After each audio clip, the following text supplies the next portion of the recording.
So do you have some extra pumpkins laying around that you didn't get to yet? This is the video for you. That's why I'm very curious in nature, and I'm going to give this a quick stir.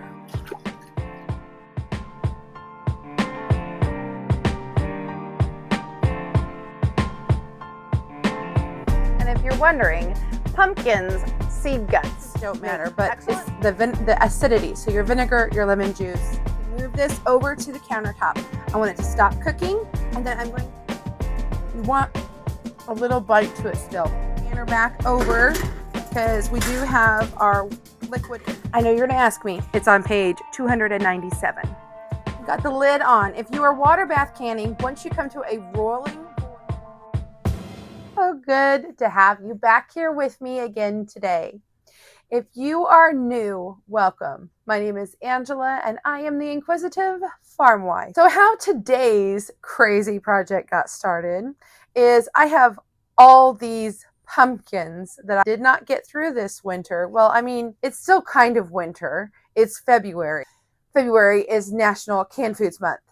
And so to celebrate that, Miller Life Kitchen and Jenny Scratch Made Kitchen have gotten together and put together this collaboration. I don't know, I think they've been doing it a few years now. Homemade canned goods are great. You can control a little bit more about what's in there and make the flavor profiles according to what you like. So I love canning, and I said, yes, I'd love to join. But this deal gets really sweet for all of you. You have the chance to win a canner from Miller Life. Yep. On March 3rd, 3 p.m., I believe it's Eastern Standard Time, at her channel, Miller Life Kitchen. I'll have both their channels down below because they'll have a playlist. And you can go and watch all of the videos. And on that day, if you have participated in that, then you have the chance to win. Because all you have to do is go watch all these videos, which why wouldn't you want to? And then make a nice comment. Of course, we want to tell people when we enjoy what they do. And then by doing that, you will be entered to win. The more videos you watch, the more comments you make, the more chances you have. So now that that's out of the way, let's talk a little bit about what we're doing today. We're making sweet pumpkin pickles out of the new and updated Ball Home Preserving Cookbook.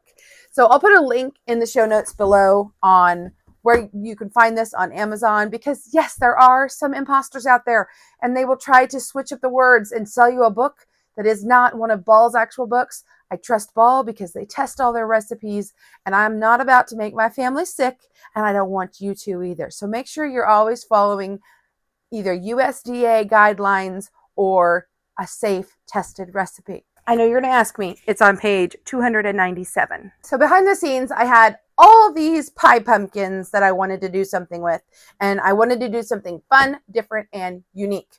So I came across these sweet pumpkin pickles, and I thought, let's give them a try. If you're not familiar with what a pie pumpkin is, it looks just like this, same color, same shape, different size. They're going to be about half the size of this pumpkin that you see here. You need 24 cups. That's a lot. I didn't want to bore you all with me sitting there and peeling and chopping these pumpkins. So I've done that ahead of time. What I did is I cut my pumpkin in half, and then I scooped out all the guts. And then I took my peeler. I had a vegetable peeler, and I just peeled all the skin off. And then I cut everything into strips, and that gave me the opportunity to trim off any of the outside skin that I missed or any of the inside membranes that I missed. And then I chopped them up, and you're supposed to have about a 3/4 of an inch piece, just a nice bite-sized piece. Now, my pumpkins are a little on the older side, and so they don't have a super thick meat. It started to break down, and so they were a little bit stringy. So they're a little thinner than I would like them to be. But I still want to go ahead and do this project today. It's not going to be a loss. It'll be an experiment to see if this is something we like. And if we do, I'll know next year to get to this project a little faster. Something else I've done behind the scene is over here on my stove top, I have my steam canner. And inside my steam canner, I have some jars. So what I'm doing there is I'm getting my jars hot because we're going to be hot packing today. So I want my jars hot and clean. And first I wash them. I have lots of extra jars behind me in case this recipe gives me way more than anticipated. I do have 1 or 2 extra jars in there. I believe it says it'll make 6 pints. And so we'll just see how this happens. Okay, so we've got our pumpkin and we've got it chopped and cubed the way we like. So let's go ahead and get this out of the way. I've also got myself a large stock pot. First, I need to make a spice bag. You can do this a couple of different ways. You can find these tea bags and you can put spices in them. But because we are going to be using cinnamon sticks today, I'd have to really break them up a lot. So I'm just going to kind of go old school on this, and we're going to just use cheesecloth. You can buy cheesecloth anywhere, really. It's very readily available. If not, Amazon has a whole bunch of choices you can choose from. I'm going to refer back to my recipe. Those of you who know me know I love to have an actual book to look at. Technology is amazing. It's awesome. But I'm just one of those people, when I look at a recipe, I'll even print it out just so that I can see it. Now, I'm not going to be able to show you. I'm not going to be able to put this in the show notes. All I can do is show you where I got it and how I make it. So feel free to take notes or go check out the book. I don't want infringement things going on, you know, copyright stuff. So I will tell you what I'm doing, but I will not write it down for you. I also suggest to people go to Ball website. They offer a lot of recipes for free, and I don't believe this is one of those, but I always tell them to go back and check. So what we need is 2 cinnamon sticks, and they want them to be about 4 inches in width. Well, my hand, I've always been told, you know, a serving size of meat is about that size, and the width of your hand is about 4 inches. So that's what I have. I've got a couple of those sticks. Then we're going to use whole allspice. So I don't know about you, but I have never used whole allspice before, and I did not. I briefly looked to see if I could find some in our local store, and I did not find it. But then, of course, after I ordered this online, I started finding it. Bulk food stores, you could find this, I'm sure. And we need 12 of these. 1, 2, 3, 4, 5, 6, 7, 8, 9, 10, 11, and 12. I'm going to seal this up. And you can take a flat iron and iron this back on there to seal this up if you want. There's one more thing we're going to add in here, and that is whole cloves. And these I actually ordered off of Amazon also, but you can usually find those. This is more common to me around in my area. 10 of those. 1, 2, 3, 4, 5, 6, 7, 8, 9, and 10. And that is it for our spice bag. So I'm going to take this and I'm going to fold it over, and then I'm going to pull it up. And this way I just know that it's not going to fall out. And if you want, you could tie it just like this, and that's going to keep everything from falling out like this. But you can also get kitchen string. So if I had a smaller piece of the cheesecloth, I could have taken the kitchen string and just tied it and done that. But we have enough of the actual cheesecloth that I can just bundle and tie it up like this. Well, I have looked and looked for my zester and I cannot find it. I've washed this and dried it and it is ready to go. Please understand that when you see this cutting board, my cutting boards aren't dirty. They're just well loved and well used. Now I'm just going to take my vegetable peeler and I'm going to just peel strips off. And you see some of the white pith. I'm going to show you how we're going to get that back off there. Don't worry. And you know, I figure this is a nice learning experience for all of you too, because when you start out in your kitchen, not everybody has all the tools, and yeah, not everybody has a zester. Or you're like me and you've got like 2 or 3 of them and they either don't work or you can't find them. So I'm going to show you how you can do this with a vegetable peeler. What I'm going to do is I don't want the white pith. So I am then going to run my vegetable peeler back over these strips of lemon and I'm going to peel that right off. Okay, so now all I'm going to do to turn these lemon peels into lemon zest is get myself out a knife and just kind of start chopping it up. Turn my cutting board.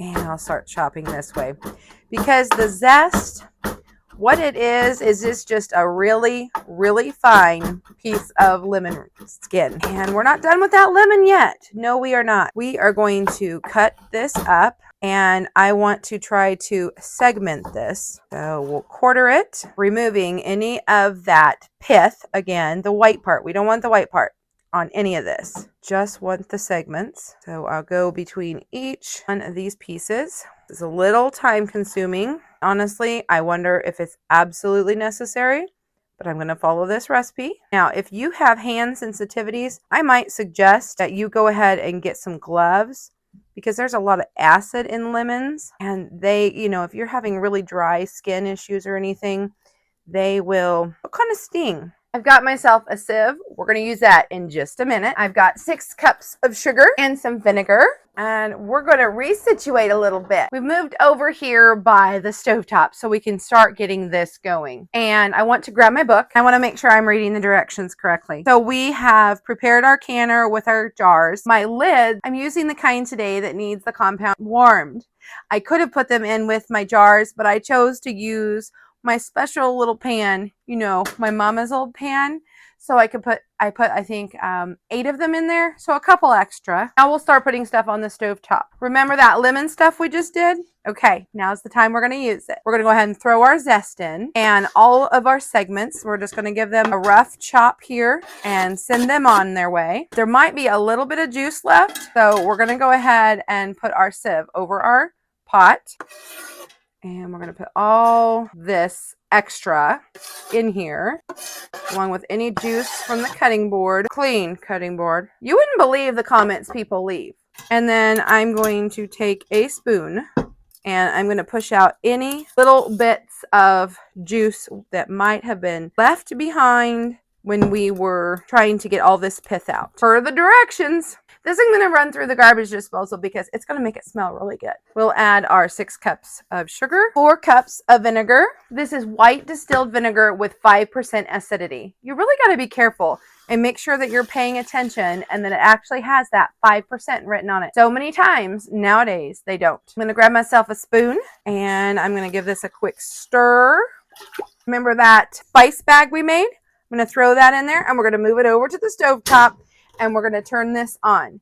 It needs to come to a boil, and then we're going to time it, I believe, 10 minutes. Let's check the book. Once this gets to a gentle, not a rolling, a gentle boil, we're going to let it boil for 10 minutes. And if you're wondering, pumpkins, seed guts make excellent treats for your livestock. My goats, my cows, my chickens, my ducks, my peacocks, maybe not the ducks, but the turkeys will certainly love it. So here you can see we've got our simmer going on, and we're just going to let this happen. It's not, full roiling. This is perfect. This is what we want. No more than this. And for 10 minutes, I will tell you, I've noticed with my pot, because it's so big, wherever my spice bag is, it does kind of, react a little differently. It's all the air in there. But anyway, you can see the bubbles. See that the lemon segments are breaking apart. So in 10 minutes, we'll be back for the next part. Okay, so it's been 10 minutes on my end, but just a second for you. And we've got our 24 cups of our pumpkins. A lot of pumpkin. That's a lot of pumpkin. And I'm going to very, very carefully, because remember, this is super hot. It's been boiling for 10 minutes. So I'm leaving the spice bag in there still, and we're going to put our pumpkin bits in here, and I'm going to give this a stir, and we need to let this boil for 3 minutes. I'm going to try to bring you in here a little closer so you can kind of see what I'm doing. I'm just kind of wanting to get the liquid in, coat all of these. I'm just going to coat these really good, and then I'm just going to kind of keep an eye and stir. Once this reaches a boil, then I'll let it boil for 3 minutes. What this is going to do is it's going to pull out some moisture, and it'll give us more liquid, I'm sure, and it will also get the air out of our pumpkin, because I don't know if you knew, but fruits and vegetables have air in them, and so when you can them, you kind of want to parboil them a little bit and get some of that air out. And you can already see it's starting to get down into that liquid, starting to kind of want to boil. So we're probably only about 5 minutes away from jarring them up. Okay, our 3 minutes are up, so I'm going to move this over to the countertop. I want it to stop cooking. And then I'm going to grab my steam canner. And what I did to prepare this was that I put water with a splash of vinegar in the bottom, and then my jars. Next, I need to dig out our little spice bundle. I'm going to squeeze it. I want to get all that liquid out of there. And it has left a beautiful golden color, and it smells amazing. Now I'll just set that aside in the sink. But I could boil this on the stove top just to get more aromatics out of it. Now to our jars. I'm going to lift off my lid. Now I set that aside. on a cool surface. You never put that lid on a hot surface. I'm going to start pulling out our jars. Recipe calls for pint jars. What we're going to be using today is a 3/4 pint. They're a little harder to find, but Ball makes them and I have found them on Amazon before. I will need to process them the same as the pint. You can go smaller, but you have to still process for the larger time. Next, what I want to do is, without any liquid yet, I'm going to go ahead and fill our pumpkins, and they say to give a generous 1/2 inch headspace. Recipe says that it will make 6 half pints. If you've been a canner anytime at all, you will know that sometimes Ball's recipes make more, sometimes they make less, and that is okay. That is just kind of what happens. So I have plenty of extra jars. I only had, I think it was either seven of these. In math, I should get 9. So I knew I was going to need some pint-sized jars anyway. So I have 3 extra. We'll see how far those go. Very hot, be careful. My hands are pretty calloused because I work on the farm all day and I don't know, I've just always had tough hands. Okay guys, it has become very apparent that the recipe is way off.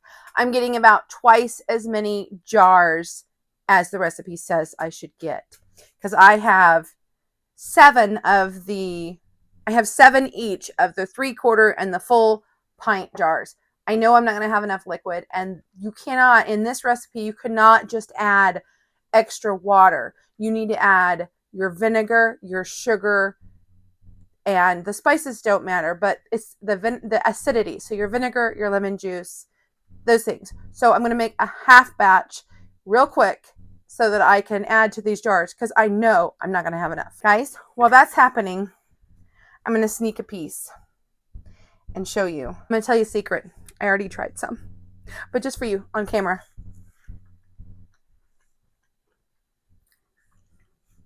Not at all what you'd expect. The lemon really, really comes out in it. I don't taste all the other spices. They're not super strong. It's a sweet and tart. And now I know why my friend Linda told me kids really love it. I can see kids would like this. You do not want to overcook your pumpkin.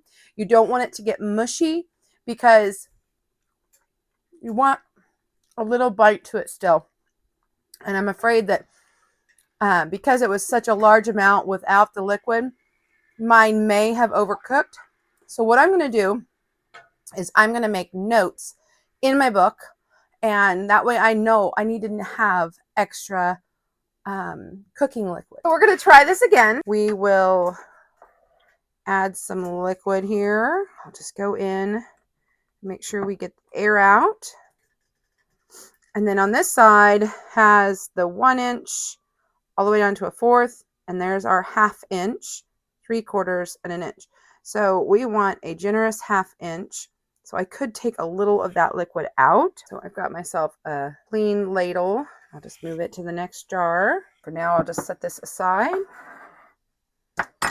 And we just rinse and repeat. Okay, so I've topped them off. And I'm just going back through and debubbling one last time, just to make sure. That can change the headspace. Some of these I can take a little liquid out, and some of them need a little bit more. So I'm going to give the counters and the jars a quick little wipe before doing anything else. This is just soapy water. I'm not touching the tops of the rims or anything. I'm just wanting to kind of get some of this sticky off the bottom, because I made one heck of a mess trying to get these debubbled and filled, and we have been a little bit, so I need to put more hot water in here. So what I'm going to do is I'm going to pour off some of this hot water that was on our lids into my canner, because I want to make sure I have plenty of water in there. I want to get all the way to the top of my plate that they sit on. Take my magic wand here. I will on my lids, and no, I do not reuse my lids. These are all new lids, and I'll put on my rings, and into the canner they go. This is just fingertip tight. So I barely want it to turn on there because you need to allow for the air to escape, and there will still be air inside of our pumpkin. Even though we did cook it for the 3 minutes, it's still gonna need to have more air to escape. I'm going to turn this up and I'm going to put the lid on. If you are water bath canning, once you come to a rolling boil, then you will set your timer for 20 minutes. I wait until this dial turns into the green area for my altitude, and then I will set my timer for 20 minutes. For whatever reason, I lost audio at this point, but what I am telling you is that after you get done processing this, you'll need to turn it off, and then we will tilt the hat and let it rest for 5 to 10 minutes. And then after it has rested, we can open it up and start removing them from the canner for 12 to 24 hours. And then we'll check seals. Here's a close look. Aren't they pretty? They're just so pretty. I just love canned goods. There's just such a sense of pride, and when you can jar something up yourself, put it on the shelf, and it's really fun to do like we did today, and just experiment and play around with different ideas and new recipes. Thanks so much for coming along on today's journey as we pickled pumpkin.